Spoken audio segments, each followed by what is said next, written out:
यह कहानी सुंदर गांव की है, जिसमें एक किसान राजू अपने दो बैल हीरा और कालू के साथ रहता था। राजू, हीरा और कालू बहुत पक्के दोस्त थे। हीरा व कालू अपने मालिक को भी बहुत मानते थे। राजू, हीरा और कालू तीनों साथ साथ कहीं भी जाते और आते। उनकी दोस्ती के किस्से गांव में बहुत मशहूर थे। एक दिन की बात है जब राजू किसान अपने खेत जोतने के लिए दोनों बैलों के साथ अपने खेत पहुंचा। राजू का खेत जंगल से लगा हुआ था। राजू को खेत जोतते जोतते कुछ समय हो गया तो उसे बड़ी जोरों से प्यास लगी। प्यास बुझाने के लिए वह दोनों बैलों को छोड़कर पास के तालाब में पानी पीने गया। उधर हीरा और कालू खेत में खड़े थे। तभी उन्होंने देखा एक खरगोश वहां पर खेल रहा है और उसके पास पेड़ के पीछे छिपकर एक सियार उसी पर हमला करने की योजना बना रहा है। जैसे ही सियार हमला करने के लिए आगे बढ़ा, तभी कालू और हीरा तेजी से दौड़ते हुए खरगोश के पास पहुंचे और बोले, छोटू, खरगोश, जल्दी से भाग जाओ, तुम पर सियार हमला करने वाला है। खरगोश बोला, कहां है देखो, उसे पेड़ के पीछे। अरे, इतना बड़ा सियार, भागो। ये कहते हुए खरगोश तेजी से वहां से भाग निकला। तभी सियार उन दोनों के सामने आया और बोला, तुम लोगों ने यह ठीक नहीं किया, देख लेना, इसका खमियाजा तुम्हें भुगतना पड़ेगा। यह कहकर सियार वहां से भाग निकला। तभी एक बाघ वहां से गुजर रहा था।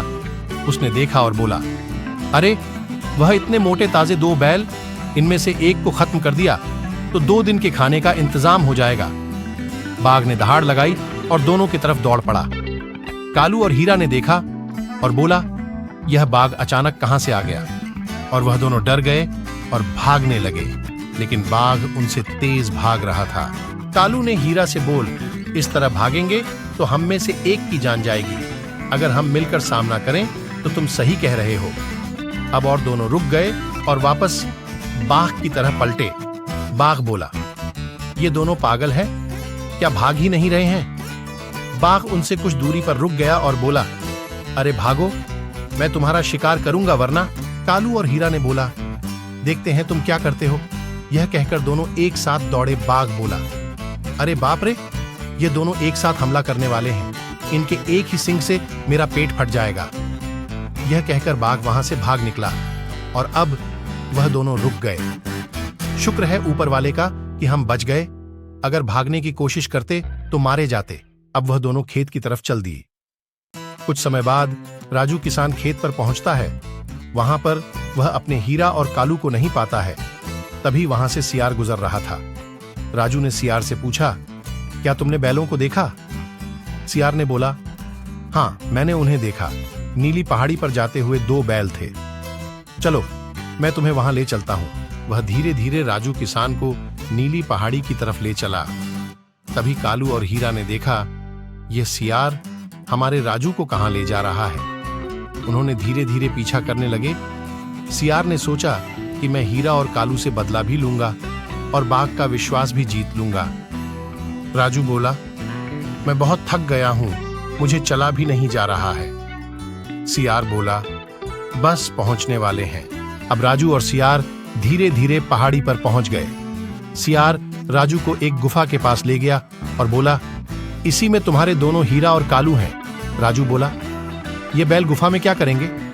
अब सियार बोला, दोस्त बाहर आओ, देखो तुमसे कौन मिलने आया है। यह कहते ही बाघ गुफा के अंदर से निकला और राजू किसान को देखकर खुश होने लगा। और बाघ बोल, अरे वाह सियार, तुमने तो अपना वादा निभा दिया। राजू ने बोला, ये क्या? सियार, तुमने तो हमारे साथ धोखा किया। सियार ने बोला, हाँ, मैंने तुम्हें दिया है धोखा। तुम्हारे दोनों बैलों ने दिन भर मुझे भूखा रख दिया। अब तुम बाघ और मेरा भोजन बनोगे। यह सुनकर राजू का दिल दहल बैठा। तभी बाघ हमला करने के लिए राजू पर दौड़ा। बाघ राजू पर झपट्टा मारने वाला ही था, तभी कालू और हीरा बैल आ गए और बाघ को कालू ने और सियार को हीरा ने टक्कर मारी। उसे टक्कर से सियार और बाघ बहुत दूर जा गिरे। सियार बोला, अरे तुम लोग यहाँ कहां से आ गए? कालू और हीरा ने एक साथ सियार और बाघ का पीछा किया जब तक वह जंगल से भाग नहीं गए। अब राजू, हीरा और कालू ने बोला, हम तीनों की दोस्ती कोई नहीं तोड़ सकता है। चैनल को लाइक, सब्सक्राइब और बेल आइकन को दबाएं।